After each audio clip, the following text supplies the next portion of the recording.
Welcome to UPSC 5 let's do it together. तो दोस्तों political science international relation lecture series का ये 5th lecture, जिसमें हम जानेंगे कि प्री सॉक्रेटिक एरा में क्या होता था। थोड़ा सा ब्रीफ में जानेंगे बिकॉज वो सिलेबस में भी नहीं है। सॉक्रेट भी is also not in our syllabus, but हमें थोड़ी सी इसकी इन्फॉर्मेशन और बेसिक्स हमें क्लियर होनी चाहिए कि प्री प्लेटो कंडीशंस क्या थी, सॉक्रेट क्या सोचते थे, उनके थॉट्स क्या, बिकॉज सॉक्रेट का प्लेटो पे काफ़ी ज़्यादा इन्फ्लुएंस रहा है। तो इसलिए सॉक्रेट का जानना हमारे लिए बहुत ज़रूरी बन जाता है। तो जो सॉक्रेट थे, he was the wisest man ever existed on earth, ऐसा कंसीडर किया जाता है। और क्यों किया जाता है मैं आज आपको बताऊंगा। एंड एज यू नो दोस्तों, I start my lecture with the quotation. तो आज की कोटेशन है, don't be busy, be productive. दोस्तों इसी के साथ लेक्चर स्टार्ट करते हैं। देखिए आज के ऑब्जेक्टिव्स क्या हैं। हम प्री इरा जानेंगे, प्री सॉक्रेटिक इरा जानेंगे कि किस तरह से उस समय जो थे थिंकर्स नहीं होते थे, फिजिसिस्ट होते थे, या फिलोसफर नहीं होते थे, फिजिसिस्ट होते थे, जो कि सब चीज़ों में खोज करने में लगे थे कि यूनिवर्स किस एलिमेंट्स का बना है। फिर हम जानेंगे सॉक्रेट कौन थे और सॉक्रेट के उनके थॉट्स क्या थे, वो क्या सोचते थे, उन्होंने क्या फिलॉसफीज दी हैं, वो सारी हम थोड़ा बहुत जानेंगे। फिर दोस्तों उस समय जो था प्री प्लेटो कह सकते हैं आप, उस एरा में दो स्कूल ऑफ थॉट्स एग्जिस्ट करते थे। इवन प्लेटो के पैरेलली भी एग्जिस्ट करते थे, Socratic school of thought and sophist school of thought. जो प्लेटो एरिस्टोटल थे, ये सॉक्रेटिक स्कूल ऑफ थॉट थे। आपको मैं बता दूं कि सॉक्रेट जो थे, उनके स्टूडेंट वो प्लेटो थे, और प्लेटो के स्टूडेंट जो थे वो एरिस्टोटल थे। हम सॉक्रेट को फादर ऑफ एथिक्स मानते हैं, फादर ऑफ फिलॉसफी मानते हैं। प्लेटो जो है उनको फादर ऑफ पॉलिटिकल फिलॉसफी मानते हैं। जो एरिस्टोटल है उनको फादर ऑफ पॉलिटिकल साइंस मानते हैं। और किस तरह से क्यों एरिस्टोटल को ही हमने फादर ऑफ पॉलिटिकल साइंस माना, जबकि प्लेटो ने ज़्यादा अच्छे थॉट्स और ज़्यादा बढ़िया थॉट्स दिए थे। और ये सब हम आगे पढ़ेंगे जब प्लेटो एरिस्टोटल देखेंगे। फिलहाल अभी के लिए हमें इतना जानना ज़रूरी है कि सॉक्रेटिक स्कूल ऑफ थॉट और सोफिस्ट स्कूल ऑफ थॉट थे, इनमें डिफरेंस क्या था और ये क्या मानते थे, इनके आइडियोलॉजी क्या थी। फिर हम देखेंगे सॉक्रेट की एग्जीक्यूशन। दोस्तों बहुत इंपॉर्टेंट है। A man died for his principle. Socrates की जब एग्जीक्यूशन हुई, उसको सजाए मौत दे दी गई, तो उसके पास एक ऑप्शन था कि वो इससे बच सकता था। एक ट्रेडिशन था, वो सिंपली उससे वहाँ से निकल सकता था, लेकिन उसने कहा कि नहीं, I am a person who live for his principles, और मेरे प्रिंसिपल्स मुझे यही कहते हैं कि मुझे अपनी स्टेट का ऑर्डर मानना चाहिए, और उसी के लिए उन्होंने उस एग्जीक्यूशन को एक्सेप्ट कर लिया। दोस्तों फिर हमारा जो यूनिक फीचर है personal political science dictionary, at the end of the lecture I will provide you some important keywords, वो हम देखेंगे। कुछ भी डाउट्स है दोस्तों, you can call us on this number. आपसे कोई पर्सनल इन्फॉर्मेशन नहीं पूछी जाएगी, just we will help you out. आपके जो भी डाउट होंगे उसमें आपकी मदद की जाएगी। And this is our insta ID, यहाँ पे आप हमें फॉलो कर सकते हैं फॉर द लेटेस्ट अपडेट्स। दोस्तों अब बात करते हैं प्री सॉक्रेटिक इरा में कैसा था। दोस्तों प्री सॉक्रेटिक इरा की बात करूँ मैं, थेल्स, पाइथागोरस, बहुत बढ़िया बढ़िया फिलोसफर्स उस टाइम के रहे हैं। पाइथागोरस आपको याद रहेगा, हम पाइथागोरस थ्योरम भी पढ़ते हैं। हाँ जी, ये बिल्कुल वही हमारे पॉलिटिकल स्कॉलर हैं। अभी हम देखेंगे जो सॉक्रेट से पहले थिंकर थे दोस्तों, उनको फिजिसिस्ट कहा जाता था। फिजिसिस्ट क्यों कहा जाता था? Because they were all busy in understand the physical properties of the universe. वो लोग ये फाइंड आउट करने में लगे थे कि हमारे यूनिवर्स किन एलिमेंट से बना हुआ है। दोस्तों तो जैसे कुछ स्कॉलर्स ने कहा कि एयर है, वाटर है, फायर है, are the fundamental elements of the universe. ये सब बस इसी चीज़ में फाइंड आउट करने के यूनिवर्स किन चीज़ों से बना है दोस्तों, और क्या फिजिकल प्रॉपर्टीज है हमारे यूनिवर्स की। लेकिन सॉक्रेट आए, Socrates was the first one. उन्होंने कहा it is more important to understand the purpose of life. हमारी ज़िंदगी का पर्पस क्या है वो जानना ज़्यादा ज़रूरी है, rather than the elements of life. समझ रहे हैं दोस्तों, यहाँ पे कहीं ना कहीं एक फिलॉसफी की शुरुआत हो रही है। आप देखिए सॉक्रेट आए, सॉक्रेट ने कहा आप सब तो एलिमेंट फाइंड आउट कर रहे हैं, ठीक है, पर एक्चुअल में हमारी ज़िंदगी का पर्पस क्या है? आप लोग ये फाइंड आउट कर रहे हैं कि किस एलिमेंट से हमारी दुनिया बनी है, पर आपने ये सोचा कि किस तरह से हम एक अच्छी लाइफ जी सकते हैं। What is the purpose of a life and how we can lead a good life. तो यहाँ से कहीं ना कहीं उन्होंने फिलॉसफी की शुरुआत कर दी। फर्दर सॉक्रेट कहते हैं कि it is not enough to know what constitute life, rather it is more imperative to know what constitutes good life. Happiness की बात कर रहे हैं, एक अच्छी ज़िंदगी किस तरह से जी जाए वो हमें फोकस करना चाहिए। बाकी ये सब चीज़ें मटेरियलिस्टिक या मैटर चीज़ें हैं, ये हमारे लिए इतनी मैटर भी नहीं करनी चाहिए। हमारे लिए मैटर करनी चाहिए कि हम किस तरह से एक अच्छी ज़िंदगी जी सकते हैं। दोस्तों फिर बात करते हैं सॉक्रेट ने इसी के साथ ही यहाँ पे सुपीरियरिटी इस्टेब्लिश कर दी फिलॉसफी की, फिज़िक्स के ऊपर, और यहीं से हमारी फिलॉसफी की शुरुआत होती है दोस्तों। अब देखिए सॉक्रेट, अब हम सॉक्रेट के बारे में जानेंगे। 470 to 399 बिफोर कॉमन एरा में एग्जिस्ट करते थे। Wisest man ever, father of philosophy, father of ethics. Yes, paper 4 जो हमारा GS 4 है ethics, सॉक्रेट is the father of ethics. क्यों है मैं भी आपको बताऊंगा आगे। देखिए सॉक्रेट जो है ना वो वाइजेस्ट मैन कंसीडर किए जाते थे अर्थ पे। क्यों किए जाते हैं? बिकॉज ही यूज्ड टू से one thing that I know nothing. Simple सा यही अप्रोच आपने इंटरव्यू में भी दोस्तों अडॉप्ट करनी है। As you know everything under the sun is the syllabus for the UPSC। Interview में आपकी पर्सनैलिटी चेक होती है कि आपको कोई क्वेश्चन नहीं आता है, simply you can say ma'am I don't know. You need not to know everything, right. और वो पॉसिबल भी नहीं है दोस्तों। और ज़िंदगी में यही अप्रोच लेके चलना कि आई नो नथिंग, मुझे सीखना है, मुझे और सीखना है, I need to learn many things, right. तो इसी के साथ फर्दर सॉक्रेट ऐड करते हैं कि इंसान की दो एनिमीज़ हैं, इग्नोरेंस एंड एरोगेंस। जिस इंसान में इग्नोरेंस एंड एरोगेंस होगी वो इंसान कभी कुछ ज़िंदगी में सीख नहीं पाएगा, ना आगे बढ़ पाएगा। यही चीज़ इंटरव्यू में भी आपकी चेक होती है दोस्तों। एंड सॉक्रेट फर्दर इसमें ऐड करते हैं कि there is only one good to man, that is knowledge. Knowledge पे बहुत फोकस किया इन्होंने। इनकी थ्योरी ऑफ नॉलेज को प्लेटो ने लिया है और प्लेटो बहुत प्रभावित थे इस सॉक्रेट की थ्योरी ऑफ नॉलेज से। और देखिए जहाँ तक हम बात करें कि हमें ये सब डिटेल्स कहाँ मिलती है, कोई रिटन रिकॉर्ड्स नहीं है सॉक्रेट के केस में। और ये जितनी इन्फॉर्मेशन हमें प्लेटो के डायलॉग से, जेनोफोन के डायलॉग से मिलते हैं, दोनों स्टूडेंट थे सॉक्रेट के, तो उनके जो डायलॉग्स थे उसके थ्रू हमें ये इन्फॉर्मेशन सॉक्रेट की सारी मिलती है दोस्तों। बात करेंगे कि उनकी जो सॉक्रेट फिलॉसफी थी उसका एसेंस क्या था। देखिए जो उनका पहले तो टीचिंग स्टाइल जो था, उनको टीचिंग स्टाइल इतना मतलब बढ़िया था, उसको सॉक्रेटिक मेथड ही दे दिया गया नाम, और आज तक उस सॉक्रेटिक मेथड किया जाता है। उसमें देखिए सॉक्रेटिक मेथड में क्या होता है कि आप किसी से नॉलेज शेयर नहीं कर रहे हैं, आप किसी को नॉलेज दे नहीं रही है। जैसे हम जाते हैं और अपने जितने भी थॉट्स और व्यूज़ हैं दूसरों पे इम्पार्ट करना शुरू कर देते हैं, नहीं, आप रेदर देन उससे क्वेश्चन पूछते हैं अनटिल जब तक आप दोनों की एक लॉजिकल आर्ग्यूमेंट होती है और उस लॉजिकल आर्ग्यूमेंट से जो प्योर नॉलेज है वो फिल्टर आउट होके नहीं आ जाती, आप एक कंक्लूजन पे नहीं पहुंचते, तब तक वो आर्ग्यूमेंट चलती रहती है। आप किसी को अपनी नॉलेज आप उस पर इम्पार्ट नहीं कर रहे हैं, आप एक लॉजिकल डिस्कशन कर रहे हैं, और इसी मेथड को सॉक्रेटिक मेथड कहते हैं। मैं भी और डिटेल में इसको बताने वाला हूँ। और सॉक्रेट जो थे वो बिलीव करते थे कि फ़िलॉसफी जो है ना, philosophy has a very important role to play in the society के जो फिलॉसफी है उसी के थ्रू हम जो है प्रैक्टिकल रिजल्ट जो हैं और ग्रेटर वेलबीइंग ऑफ सोसाइटी जो है वो अचीव कर सकते हैं दोस्तों। तो फिलॉसफी को यहाँ पे देखिए आप कितनी इंपॉर्टेंस दी जा रही है, और यहीं से फिलॉसफी का बर्थ होगा। और आप जानेंगे आहिस्ता आहिस्ता कि फिर पॉलिटिकल साइंस जो है वो as a branch of philosophy ही आगे निकलती है, एक्सपैंड करती है। मैंने आपको ये अपने लेक्चर में बताया है। तो इसलिए हमारे जो पॉलिटिकल साइंस है यहाँ पे हमारी फिलॉसफिकल मेथोडोलॉजी ज़्यादा अडॉप्ट की गई है दोस्तों। अब देखिए बहुत इंपॉर्टेंट लाइन है, ये बहुत इंपॉर्टेंट है। देखिए यहाँ पे सॉक्रेट की एक फेमस सेइंग है कि unexamined life is not worth living. दोस्तों बहुत इंपॉर्टेंट चीज़ है ये, समझ रहे हैं आप? Unexamined life is not worth living आज के टाइम पे भी एप्लीकेबल है। तो उन्होंने उस समय सॉक्रेट ने क्या कहा अपने स्टूडेंट्स से, सॉक्रेट ने अपने स्टूडेंट्स को इनकरेज किया कि अपने जितने भी बिलीव्स हैं, अपने जितने तुम्हारे थॉट्स हैं, बिलीव्स हैं, जितने भी तुम रिचुअल्स फॉलो करते हो, उनको एग्जामिन करना शुरू करो। It is important to critically examine our believe so that we are able to live a good life in actual sense. आज के टाइम पे भी 100% एप्लीकेबल है दोस्तों। हम अपनी ज़िंदगी में अपने आप से पूछें कि हम अपनी सोसाइटी के लिए क्या कर रहे हैं, अपने लोगों के लिए क्या कर रहे हैं, अपनी कंट्री के लिए क्या कर रहे हैं, एग्जामिन करें अपने बिलीव्स को। और आप देखेंगे आज आप एग्जाम्पल में इस आंसर को मेरी एग्जाम्पल को आप अपने आंसर में कोट कर सकते हैं। जिस तरह से हमारे सोसाइटी में सोशल ईवल्स थे, कितने सोशल सती सिस्टम था, कास्ट सिस्टम बेस्ड आज भी हो रहा है। तो हमें कहीं ना कहीं एग्जामिन करने की ज़रूरत है अपने आप को, अपने बिलीव्स को, और ताकि हम एक एक्चुअल सेंस में अच्छी लाइफ जी सकें दोस्तों। तो यहाँ कहीं ना कहीं सॉक्रेट का यही कहना था। देखिए through his statement Socrates means that an unexamined human life is deprived of his meaning and the purpose of existence.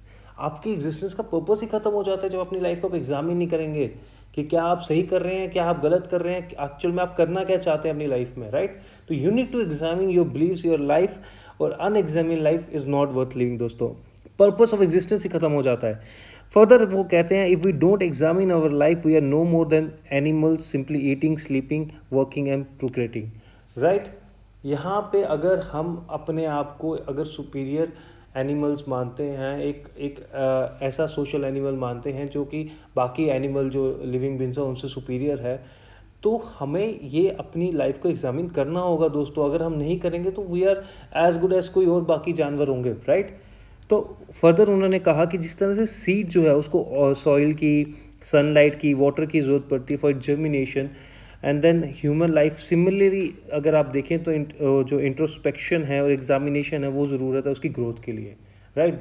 जिस तरह पेड़ एक आहिस्ता आहिस्ता उगता है, उसी तरह अगर हम अपनी लाइफ को इंट्रोस्पेक्शन करें, एग्जामिनेशन करें कि भाई किस तरह से हम लाइफ जिए, तो उसी के थ्रू हम ग्रोथ के लिए बहुत ज़रूरत है दोस्तों इंट्रोस्पेक्शन करना और एग्जामिनेशन करना अपने बिलीव्स को, अपने थॉट्स को, अपनी लाइफ को, तभी आप आगे ज़िंदगी में बढ़ पाएंगे दोस्तों। फिर बात करते हैं करंट सिनेरियो में रेलिवेंस। देखिए आज के टाइम पे आप देखते हैं कि कितनी हमारी हिस्ट्रीज हैं वॉर की, कॉलोनाइजेशन की, नेशनलाइजेशन, इरोजन ऑफ मोरालिटी हो चुका है साइंटिफिक और टेक्नोलॉजी एडवांसमेंट के सेंस में, स्पिरिचुअल अप्रूटनेस हो चुकी है, किस तरह से हम जंगल काट रहे हैं, डिफॉरेस्टेशन कर रहे हैं, वॉर्स हो रही है, कॉलोनीज बना रहे हैं दूसरी कंट्रीज़ को, बायो वॉर्स में लगे हुए हैं, न्यूक्लियर वेपन्स क्रिएट कर रहे हैं। इन सब के सिनेरियो में अगर हम एक चीज़ देखें तो हम अपनी लाइफ को एग्जामिन हमें करने की ज़रूरत है कि आखिर हम किस तरफ जा रहे हैं दोस्तों, और क्या ये हमें एक अच्छी लाइफ की तरफ, whether it is leading us to a good life, right. हमारी एग्जिस्टेंस का पर्पस क्या है।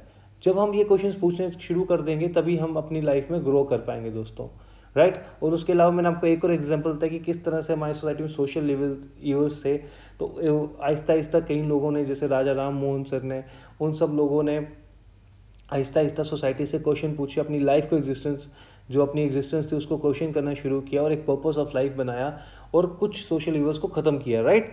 तो इसलिए unexamined life is not worth living. I hope दोस्तों अच्छे से समझ आएगा। अब हम बात करते हैं थ्योरी ऑफ नॉलेज। बहुत बहुत इंपॉर्टेंट थ्योरी है, बहुत ज़्यादा इन्फ्लुएंस रहा इस थ्योरी का प्लेटो पे।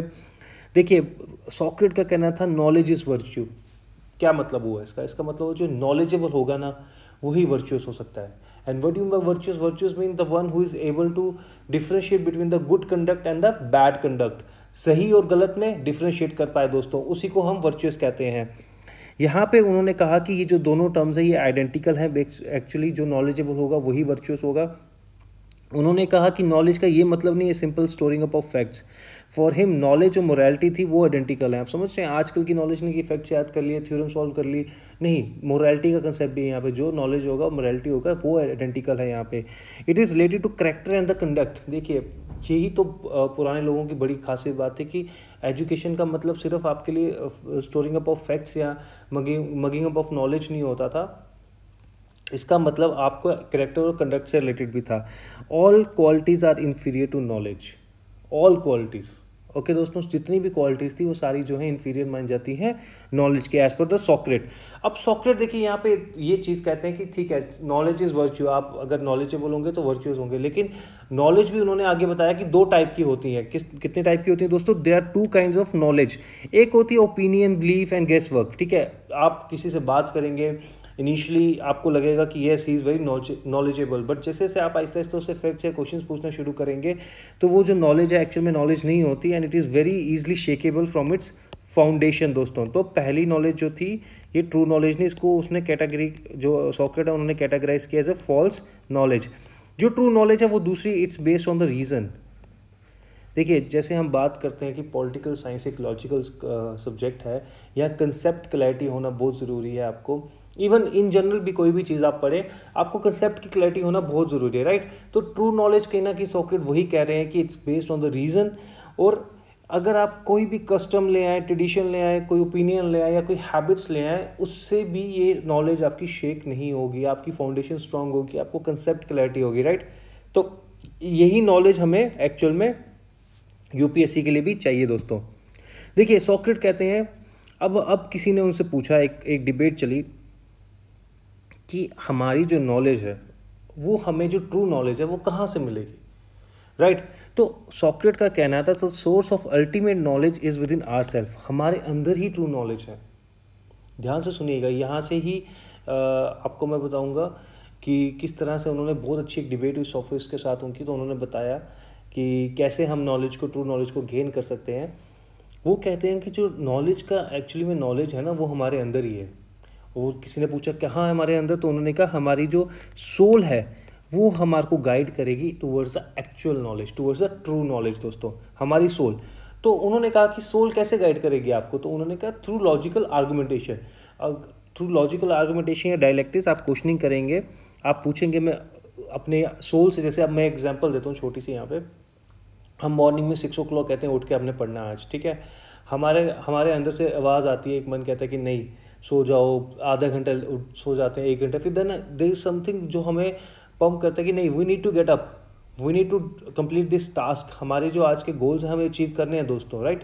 तो वही सॉक्रेट कहते हैं कि हमारी सोल के पास सारी नॉलेज है और हमारी सोल ही हमें गाइड करेगी हमारे जो ट्रू नॉलेज की तरफ। लेकिन किस तरह से, एक लॉजिकल आर्गुमेंटेशन से, एक हमारी डिस्कशन होगी सोल के साथ, and then we will able to reach to some conclusion, एक ट्रू नॉलेज की तरफ हम बढ़ेंगे। और हम, अब किसी ने पूछा कि आपकी जो सोल की आवाज़ है आप अंडरस्टैंड, मैंने आपको बताया कि किस तरह से करेंगे, logical argumentation, reasoning, logical reasoning या लॉजिकल आर्गुमेंटेशन से आपकी एक आर्गुमेंट होगी, ठीक है। अब उन्होंने पूछा अगर इस तरह से, अगर ऐसा ही है तो फिर टीचर्स की क्या ज़रूरत है, राइट। मैंने आपको बताया उस समय 2 स्कूल ऑफ थॉट्स एग्जिस्ट करते थे, एक सोफिस्ट, एक सॉक्रेटिक, राइट। ये दोनों टीचर थे एक्चुअल में। सोफिस्ट जो थे वो प्राइवेट एजुकेशन में बिलीव करते थे, और जो सॉक्रेटिक थे वो आपको फ्री एजुकेशन में बिलीव करते थे, ठीक है। लेकिन फिर सोफिस्ट ने पूछा भैया तुम्हारी सोल के पास नॉलेज है, तुम्हारी नॉलेज तुम्हारे अंदर ही है, तुम्हारी सोल तुम्हें गाइड कर रही है नॉलेज की तरफ, तुम्हारी सोल तुम्हें बताएगी कि किस तरह से तुम्हें कुछ ट्रू नॉलेज की तरफ जाना है, तो फिर टीचर्स की क्या ज़रूरत है, राइट। नहीं, टीचर्स की यहाँ ज़रूरत कैसे आती है। फिर सॉक्रेट ने कहा टीचर्स की ज़रूरत है यहाँ पे कि जैसे हमारी सोल है, ठीक है, हमने उससे सीखा, उससे डिस्कशंस की, राइट, पर हम उसको फिल्टर आउट और कैसे कर सकते हैं अपने थॉट्स को, through the logical argumentation with the other person, right. अब वो जो 2 स्टूडेंट्स में लॉजिकल आर्गुमेंटेशन होगी, उसको मॉनिटर कौन करेगा, उसको आर्गुमेंटेशन को इनिशिएट कौन करेगा, वो टीचर इनिशिएट करेगा। टीचर का सिर्फ इतना काम है कि 2 सोल्स को आपस में आपको मिला के एक डिस्कशंस करवाना, ताकि आपके थॉट्स फिल्टर आउट हो जाएं और आप ट्रू नॉलेज की तरफ पहुंचे। देखिए मैं आपको यहाँ पे इस डायग्राम से समझाता हूँ। देखिए 2 टाइप की नॉलेज उन्होंने बोला, फॉल्स नॉलेज और ट्रू नॉलेज। फॉल्स नॉलेज आपकी ओपिनियन बिलीव्स होगी, शेकेबल है, फाउंडेशन स्ट्रांग नहीं है। ट्रू नॉलेज जो है based on concept and idea, clarity है आपको कंसेप्ट की। लेकिन आपकी जो ओपिनियन बिलीव्स अगर वो डायलेक्टिक प्रोसेस से निकलें, डायलेक्टिक मेथड से पास हो जाएं, तो वो फिल्टर आउट हो जाते हैं, it get filter out and we are able to achieve the true knowledge. दोस्तों आई होप आपको यहाँ पे समझ आएगा किस तरह से हम ट्रू नॉलेज की तरफ पहुँच सकते हैं। और इनफैक्ट दोस्तों ये चीज़ अपने आप यूपीएससी की प्रिपरेशन में भी फॉलो करिएगा। आप यू जस्ट हैव अ, दिन में थोड़ी देर, आधा घंटा, पौना घंटा निकालिएगा, आप अपने दोस्तों के साथ जो प्रिपरेशन कर रहे हैं, कोई सीनियर्स के साथ, have a discussion with them, have a logical argumentation. अपनी नॉलेज नहीं सिर्फ उन पर डाल देनी है, उनसे डिस्कशंस करें, अपने थॉट्स बिलीव्स को अपने फिल्टर आउट करें and try to achieve towards the true knowledge. दोस्तों अब बात करते हैं कि थ्योरी ऑफ आइडिया बहुत इंपॉर्टेंट है ये भी। वो कहते हैं कि देखिए रियलिटी जो है actually inherits only in the idea of a things. वो कहते हैं जो एक्चुअल में जो रियल है ना, वो एक आइडिया है। जो ये हमारे आसपास मैटर्स हैं या जो मटेरियलिस्टिक आउटवर्ड मैनिफेस्टेशन है, ये सिर्फ टेम्परेरी है दोस्तों, ये टाइम के साथ चेंज होती रहेगी। And what actual reality is the idea of a thing, ठीक है। What is real is the idea of a thing, not the thing itself, ठीक है दोस्तों। कहते हैं जो आइडिया है वो एक परफेक्ट है, परमानेंट है, इम्यूटेबल है। थिंग्स जो हैं वो इम्परफेक्ट होती हैं और वो चेंज होती हैं। तो यहाँ पे कहना है, इनकी एक बड़ी अच्छी कोटेशन थी, beauty could exist without being beautiful. तो इसी तरह आइडिया जो है वो एक्चुअल में एग्जिस्ट करता है, और जो बाकी चीज़ें हैं वो सब जो है वो परमानेंट नहीं है, इम्परफेक्ट हैं, चेंज होती हैं टाइम के साथ। लेकिन जो आइडिया है किसी चीज़ का वो परफेक्ट है, और हम किसी तरह से आइडिया की तरफ जाने की हमारी कोशिश होनी चाहिए कि हम एक परफेक्शन की तरफ जाएं। और यहीं से आइडियलिस्टिक जो आइडियलिज्म आइडियोलॉजी है उसका जन्म आप समझ ले होता है। जो जैसे कि प्लेटो है, ही वॉज एन आइडियलिस्ट, तो इसी रीज़न से उनके जो थॉट्स थे वो बहुत ज़्यादा यूटोपियन थे, रियलिस्ट नहीं थे, एक आइडियलिस्टिक थॉट्स थे। तो इसलिए उनको फादर ऑफ पॉलिटिकल साइंस का खिताब नहीं दिया गया और एरिस्टोटल को दिया गया, बिकॉज एरिस्टोटल जो थे वो रियलिस्ट थे। तो ये रीज़न मैं आपको आगे और डिटेल में बताऊंगा। अब देखिए बात करते हैं, सॉक्रेट को फादर ऑफ एथिक्स भी कहा जाता है। सॉक्रेट ने सजेस्ट किया था कि it is more important to understand the purpose of life rather than the element of life, right. उन्होंने कहा हमारे लिए ये जानना ज़रूरी है कि how we ought to live a good life, right? Ethics क्या है, एथिक्स क्या होते हैं? देखिए दोस्तों, एथिक्स क्या होते हैं? Ethics is actually basically your conduct in the society, right? कि किस तरह से आप सोसाइटी में रहते हैं, किस तरह से सोसाइटी में आपके एक लाइफ जीते हैं, not as an individual but as a member of the society. तो यहाँ पे कहीं ना कहीं एथिक्स की शुरुआत कर रहे हैं सॉक्रेट, और वो बता रहे हैं कि आपको किस तरह से एक लाइफ जीनी चाहिए, एक अच्छी लाइफ जीनी चाहिए। और आपको मैं बताऊँ, जो सॉक्रेटिक स्कूल ऑफ थॉट थे वो कलेक्टिविज्म में बिलीव करते थे। They put society prior to the individual, ठीक है। और जो सोफिस्ट थे वो बिलीव करते थे कि individual is the most important, तो सोसाइटी वगैरह का नहीं सोचते थे वो। तो इसलिए यहाँ पे कहीं ना कहीं जो सॉक्रेट्स हैं उन्होंने एक तो सोसाइटी की वेलबींग की बात की है। उन्होंने कहा है कि how we ought to live, how we can contribute to the society, हमारे एक ज़िंदगी, खुश ज़िंदगी कैसे, हम एक अच्छी लाइफ कैसे जी सकते हैं, वो बताने की कोशिश की है। तो एथिक्स जो है, मैंने बताया आपको, it's not about individualism, it's about the कि how you live in life being the member of the society. और यहीं पे सॉक्रेट हमें कहीं ना कहीं कंडक्ट बता रहे हैं कि किस तरह से हमें ज़िंदगी society as a being a member of society जीनी चाहिए, और किस तरह से हम एक अच्छी, देखिए अगर आप अच्छा रहेंगे तो आप सोसाइटी के लिए भी बढ़िया करेंगे, राइट? तो how we can contribute to the society. तो यहीं से फादर ऑफ एथिक्स का खिताब जो है सॉक्रेट को दिया जाता है। हमारे सिलेबस में इतना इंपॉर्टेंट नहीं है ये, और मैं जस्ट आपको थोड़ा सा ओवरव्यू दे रहा हूँ। देखिए ये सबसे इंपॉर्टेंट है, ये कंसेप्ट आपको बेसिक क्लियर होना ज़रूरी है। देखिए दो स्कूल ऑफ थॉट एग्जिस्ट करते थे, sophist and the Socratic, right? Plato, Aristotle belong to the Socratic school of thought, right? तो जो प्रोटागोरस बहुत नॉन सोफिस्ट थिंकर थे हमारे, देखिए ये बिलीव करते थे पेड एजुकेशन, प्राइवेट एजुकेशन में। ये लोग बिलीव करते थे फ्री एजुकेशन में। यहाँ पे आपको सिखाया जाता है किस तरह से आपने एक स्पीच देनी है, किस तरह से आपने बातें करनी है, किस तरह से आप एक स्टेटमैन बन सकते हैं। यहाँ पे देखिए एक पर्पस ये था सोफिस्ट वालों का, जो जितने भी वहाँ के अरिस्टोक्रेट्स थे, जितने अमीर लोग थे वहाँ के, उनके स्टूडेंट्स को यहाँ पे सोफिस्ट पढ़ाया करते थे। उनको वो इसलिए पढ़ाते थे कि उनको सिखाते किस तरह से आप एक स्टेट्समैन बन सकते हैं, आप किस तरह से पॉलिटिकल पोजीशंस को एक्वायर कर सकते हैं और अपनी जो है टॉप पोजीशंस होल्ड कर सकते हैं, राइट? तो ये मेन पर्पस था सोफिस्ट की टीचिंग का। लेकिन यहाँ पे क्या था, यहाँ पे डायलेक्टिक्स सिखाया जाता था, लॉजिकल आर्गुमेंटेशन सिखाई जाती, किस तरह से आपको एक डिस्कशंस करनी है, किस तरह से आप अपने थॉट्स को फिल्टर आउट कर सकते हैं और प्योर नॉलेज की तरफ जा सकते हैं। दे फेवर द डेमोक्रेसी, बट ये अरिस्टोक्रेसी में बिलीव करते थे। देखिए यहाँ पे ये उल्टा इसलिए क्योंकि ये सस्पिशियस ऑफ डेमोक्रेसी क्यों थे, मैं आपको आगे बताऊंगा। पेलोपोनेशियन वॉर होती है दोस्तों एक, और जो एथेंस है वहाँ वो हार जाती है उस वॉर में, और किस तरह से स्पार्टा वहाँ पे एक्चुअली में डेमोक्रेसी के नाम पे पपेट गवर्नमेंट रखते हैं, और वही पपेट गवर्नमेंट बाद में जो सॉक्रेट है उनकी एग्जीक्यूशन का ऑर्डर देती है। और प्लेटो तभी जो है वो जो डेमोक्रेसी है उसके लिए इतना हेट अपने दिल में पैदा कर लेते हैं। वो डेमोक्रेसी को कहते हैं कि it's Plato were having a बहुत ज़्यादा हेट टूवर्ड्स द डेमोक्रेसी। तो यही इसलिए सस्पिशियस थे डेमोक्रेसी की। डेमोक्रेसी एक्चुअल में जो आज की डेमोक्रेसी वैसी डेमोक्रेसी उस समय नहीं होती थी, पर लेकिन ये बिलीव करते थे कि एरिस्टोक्रेट जो कि हमारे टॉप जो पढ़े लिखे लोग हैं, जो टॉप एलीट क्लास के लोग हैं, उन्हीं को रूल करने का हक होना चाहिए रादर देन द डेमोक्रेसी। तो ये एक सॉक्रेटिस का आप कह सकते हैं उल्टा पॉइंट था। यहाँ पे था कि they train the student to debate either sides of argument. यहाँ पे आप उसको कुछ मॉरली या वर्चुअस नहीं बना रहे, आप उसको मॉरली करेक्ट नहीं कर रहे हैं, आप उसको सिर्फ कह रहे हैं कि कोई भी आर्ग्यूमेंट की साइड हो, अगर तुम्हें फेवर में बोलना हो तो फेवर बोल लो, अगर अगेंस्ट बोलना हो तो अगेंस्ट बोल लो। लेकिन यहाँ पे था कि you need to only speak the truth, और कुछ नहीं। तुम्हारे को जो रीज़न है वही तुम्हें गाइड करेगा, तुम्हारी सोल गाइड करेगी टूवर्ड्स द ट्रू नॉलेज, और वही बस आपका ट्रूथ होगा और कुछ नहीं है। ये मानते थे कि man is the measure of all the things. देखिए इंडिविजुअलिज्म की बात करें कि man is the measure of all the things, पर यहाँ पे बिलीव करते थे ये लोग कि there is only one good for the society, that is the knowledge. और इवल कौन से हो गए, इग्नोरेंस एंड एरोगेंस। दोस्तों देखिए यहाँ पे एक स्टेट को आर्टिफिशियल कंसीडर करते थे, एक एजेंसी मानते थे जो डोमिनेट करती है मैन को, लेकिन ये लोग कंसीडर करते थे state is a natural, state एक नेचुरल है, राइट? जबकि सोफिस्ट मानते थे कि भाई ये आर्टिफिशियल एक एजेंसी है जो सिर्फ डोमिनेट करती है मैन को और कुछ नहीं। फिर यहाँ पे देखिए सोफिस्ट जो थे they consider themselves as an expert. ये कहते थे कि we know only one thing that is nothing, you know nothing Jon Snow, right? सुना होगा आपने गेम ऑफ थ्रोन्स में। तो वैसे ही सॉक्रेट का था कि आई नो नथिंग। तो यही एक अप्रोच आपको ज़िंदगी में लेनी चाहिए जिससे आपकी ग्रोथ होगी दोस्तों। फिर हम बात करते हैं सॉक्रेट execution, a man died for his principles, बहुत इंपॉर्टेंट है। यहीं से प्लेटो का जन्म होता है, प्लेटो के दिल में हेट्रेड पैदा होता है डेमोक्रेसी के लिए। यहीं से प्लेटो के जो है, जब एग्जीक्यूशन होती है सॉक्रेट की, प्लेटो भाग जाते हैं वहाँ से, एथेंस को छोड़ देते हैं। फिर कुछ देर बाद वापस आके एक वहाँ पे अकेडमी फॉर्म करते हैं और जानने की कोशिश करते हैं कि क्यों ऐसा होता है या किस तरह से उनकी एग्जीक्यूशन होगी, उसको स्टडी करने की कोशिश करते हैं। क्यों वो लोग पेलोपोनेशियन वॉर जो थी वो हार गए थे, उसको रीज़न जानने की कोशिश करते हैं। तो दोस्तों यहाँ पे अब देखिए, सॉक्रेट को 399 बीसी में जो है 2 चार्जेस पे के लिए एग्जीक्यूट किया जाता है। एक तो corrupting youth mind, because logical arguments कर रहे हैं, लोगों से जाके डिस्कशंस कर रहे हैं।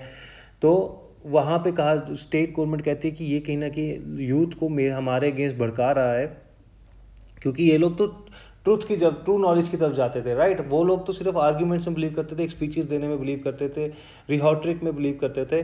लेकिन यहाँ पे ये लोग लॉजिकल आर्ग्यूमेंटेशन में बिलीव करते थे। तो स्टेट ने कहा कहीं ना कहीं ये यूथ जो है उसका माइंड ब्रेन वॉश कर रहा है हमारे अगेंस्ट। एक वो चार्ज डाल दी, एक इम्पिटी हो गया कि आप जैसे रिलीजियस जितने भी एक्टिविटीज़ वहाँ होते थे उसमें पार्टिसिपेट नहीं करते थे। लोगों ने कहा कि ये हमारे रिलीजियस जो भी हमारी मान्यताएँ या बिलीव्स हैं उनके अगेंस्ट बोल रहे हैं, तो इम्पिटी उसको कहा जाता है। तो इन दोनों चार्जेस के ऊपर सॉक्रेट की एग्जीक्यूशन का ऑर्डर दे दिया गया और उनको कहा गया कि एक drink, hemlock is a tree, actually जहरीला पॉइजनस पेड़ होता है या पौधा होता है, तो उसके एक ड्रिंक बना के जो है वो कहा गया कि आपको पीनी होगी। और ये देख सकते हैं इमेज में, उनके दोस्त बैठे हैं, मरते मरते भी अपने दोस्तों के साथ सॉक्रेट जो है वो डिस्कशन कर रहे थे जाते जाते भी, और ये सब रो रहे हैं। देखिए सैड है कि क्यों ऐसा कर रहे हैं सॉक्रेट। और सॉक्रेट को जो था ये ड्रिंक दे दी कि पीने के लिए, कि सॉक्रेट के पास एक अपॉर्चुनिटी थी, एज पर द ट्रेडिशन ही was having an opportunity to escape this, right. वो मना कर सकते थे पीने से, लेकिन उन्होंने कहा I will prefer to drink poison, because वो स्टेट को सुप्रीम मानते थे, स्टेट को नेचुरल मानते थे। कहते थे जो स्टेट के ऑर्डर हैं वही मेरे लिए सब कुछ है, ये मेरी आइडियोलॉजी है। He prefer to drink poison because rather than escaping, because वो अनक्वेश्चनेबल ओबीडेंस देते थे स्टेट को। कहते थे मैं ज़िंदगी भर यही सिखाता रहा कि स्टेट नेचुरल है, स्टेट के ऑर्डर्स मुझे मानने हैं, स्टेट सुप्रीम है, और आज जब मुझे स्टेट ने कुछ ऑर्डर दिया और उसको मैं मना कर दूं, नहीं हो सकता। This we need to give unquestionable obedience to the state. My philosophy is my life, I can not give up. देखिए कितने महान थे अपने टाइम पे, अपनी जान दे दी। कहते मेरी फिलॉसफी जो है वही मेरी ज़िंदगी है और मैं उसको नहीं छोड़ सकता। अपनी जान चली जाए लेकिन मैं अपनी फिलॉसफी को नहीं छोड़ सकता। My life carries no meaning if we can not live according to the idea we subscribe to. दोस्तों this is very very important. और आप समझ रहे हैं कितने बढ़िया चीज़ कहा गया है सॉक्रेट के द्वारा कि जिन आइडियाज़ को, किन फिलॉसफी को मैं मानता हूँ, अगर मैं उसके अकॉर्डिंग ही नहीं जीऊँगा तो मेरी ज़िंदगी का पर्पस क्या है, right. He wanted to give message that it is the duty of all citizens to obey the orders of the state even when it appears against our interest। हमारे इंटरेस्ट के खिलाफ ही क्यों ना हो, लेकिन हमें अपनी स्टेट के ऑर्डर को मानना चाहिए। दोस्तों यही चीज़ें इन लोगों को महान बनाती थी। अब बात करते हैं political science, personal political science dictionary की। दोस्तों एमपीटी मैंने बताया कि कोई रिलीजियस एक्टिविटी के अगेंस्ट, अगर आप वहाँ के जो रिलीजियस मान्यताएं थी उसके अगेंस्ट आप बोलते तो उसको एमपीटी बोलते हैं। Virtuous person, virtue is a very important keyword, या आप बहुत यूज़ होगा प्लेटो में। यहाँ पे नॉलेज इज़ वर्च्यू सॉक्रेट ने थी, तो वर्च्यू इज़ नॉलेज जो थी वो प्लेटो की लाइन थी। दोनों आइडेंटिकल टर्म्स कंसीडर की जाती थी कि वर्च्यूस वो होता है who is able to differentiate between the good conduct and the bad conduct. Individualism जिसमें आप, मैंने पिछले लेक्चर में भी बताया आपको, जिसमें आप you put yourself prior to the society और आप अपने इंटरेस्ट के बारे में सोचते हैं। आइडियलिस्ट, देखिए यहाँ ये चीज़ समझना बहुत इंपॉर्टेंट है। आइडियलिस्ट क्या होता है दोस्तों, 2 स्कूल ऑफ थॉट्स होते हैं हमारे यहाँ पे। एक होता है आइडियलिस्ट, एक होता है रियलिज्म। एक होता है दोस्तों रियलिज्म, एक होता है आइडियलिज्म, राइट। आइडियलिज्म बिलीव करते हैं कि जो रियलिटी है हमारे आगे पीछे वही रियल है, जबकि आइडियलिज्म वाले जो हैं वो बिलीव करते हैं कि जो आइडिया है वही रियल है, जो हमारे आगे पीछे चीज़ें हैं वो सिर्फ एक टेम्परेरी चीज़ है, ठीक है। ये लोग मानते हैं कि मैन जो है ही is pure to the state, और आइडियलिस्ट मानते हैं कि स्टेट जो है it is pure to the man. तभी सॉक्रेट ने कहा कि I am an idealist, Plato भी आइडियलिस्ट थे, कि स्टेट का ऑर्डर जो है that is greater than my individual interest. समझ रहे हैं दोस्तों। प्लस ये लोग मानते थे कि जो गोल्डन रूल है, golden mean is the golden rule, इनकी फेमस कहावत है, golden mean is the golden rule. Okay, तो ये लोग जो थे, ये लोग परफेक्शन की तरफ जाते थे। ये जो कोई एवरेज नहीं निकाल रहे हैं, they just wanted to have a perfection. ये लोग परफेक्शन की तरफ जाते थे, ये गोल्डन मीन की तरफ जाते थे। ये जो रियलिस्ट थे ये इंडिविजुअलिज्म में बिलीव करते थे, ये लोग कलेक्टिविज्म में बिलीव करते थे। तो ये दो स्कूल ऑफ थॉट हमें बहुत अच्छे से पढ़ने चाहिए। देखिए, रियलिज्म एंड आइडियलिज्म। जो आइडियलिस्ट थे वो आइडियलिज्म आइडियोलॉजी से बिलोंग करते थे। आइडियलिज्म क्या होगा, ये बताते हैं व्हाट ऑट टू बी, हमें किस तरह से एक ज़िंदगी जीनी चाहिए या किस तरह से एक पर्टिकुलर चीज़ होनी चाहिए, व्हाट ऑट टू बी ये बताते थे। ये बताते थे कि स्टेट जो है वो प्रियोर है मैन की, परफेक्शन की तरफ जाते थे, कलेक्टिविज्म में बिलीव करते थे, सोसाइटी को प्रियोरिटी देते थे ओवर द सेल्फ, राइट। तो वैल्यूज़ को ज़्यादा इंपॉर्टेंस दी जाती थी ओवर द मैटर, राइट। तो ये चीज़ें थी, आइडियलिज्म स्कूल ऑफ थॉट की बिलोंग करती है। रियलिज्म वाले क्या बिलीव करते थे कि व्हाट इज़ रियलिटी, जो आगे पीछे हमारे हैं वही रियलिटी है भैया, और कुछ आइडिया वाइडिया कुछ नहीं। Man is at the centre और man is pure to the state. और ये बिलीव करते थे golden means the golden rule. Individualism में बिलीव करते थे। फिर रैशनलिज्म में आपको पिछले लेक्चर बता चुका हूँ कि जो रैशनल आउटलुक हो, जिन थॉट्स की जो रीज़न बेस्ड हो, उनको हम रैशनलिस्ट कहते हैं। डायलेक्टिक्स बहुत इंपॉर्टेंट दोस्तों, ये एक dialectics actually means the dialogues. इसमें होता क्या है, देखिए, ये जो डायलेक्टिक मैथोलॉजी है ये आपके प्लेटो ने भी अडॉप्ट की, हीगल ने अडॉप्ट की, देन मार्क्स ने तो बहुत ज़्यादा अडॉप्ट की। इसमें क्या होता है, वो कहते हैं एक थीसिस होता है, आप एक अपने आर्ग्यूमेंट सकते हैं, तो उसके अगेंस्ट एंटी थीसिस कोई और अपने आर्ग्यूमेंट सकता है। दोनों के जब आर्ग्यूमेंट्स लॉजिकल रीजनिंग बेस्ड जब वो फिल्टर आउट होते हैं आपके जो थॉट्स, तो एक प्योर नॉलेज, एक सिंथेसिस बनता है। तो बाद में क्या होता है, ये जो सिंथेसिस होता है ये एक नया थीसिस बन जाता है, और जो उसके अगेंस्ट फिर कोई आर्गुमेंट्स आते हैं उसको एंटीथीसिस कहते हैं। तो उससे फिर एक और नया हमारी ट्रू नॉलेज की तरफ हम जाते हैं, जिसको हम न्यू सिंथेसिस कहते हैं। तो बाद में ये जो न्यू सिंथेसिस है ये फिर से न्यू थीसिस बन जाता है, इसके अगेंस्ट एक को एंटीथीसिस आता है, तो फिर वो आर्ग्यूमेंट्स होती हैं, तो हमारी नॉलेज जो फिर फिल्टर आउट हो जाती है। दोस्तों, आई होप आपको लेक्चर पसंद आया होगा। कोई भी क्वेश्चंस, कोई भी डाउट है दोस्तों, you can follow us on Insta ID। आप कभी भी कॉल कर सकते हैं, आपके डाउट क्लियर किए जाएंगे। थैंक यू सो मच दोस्तों।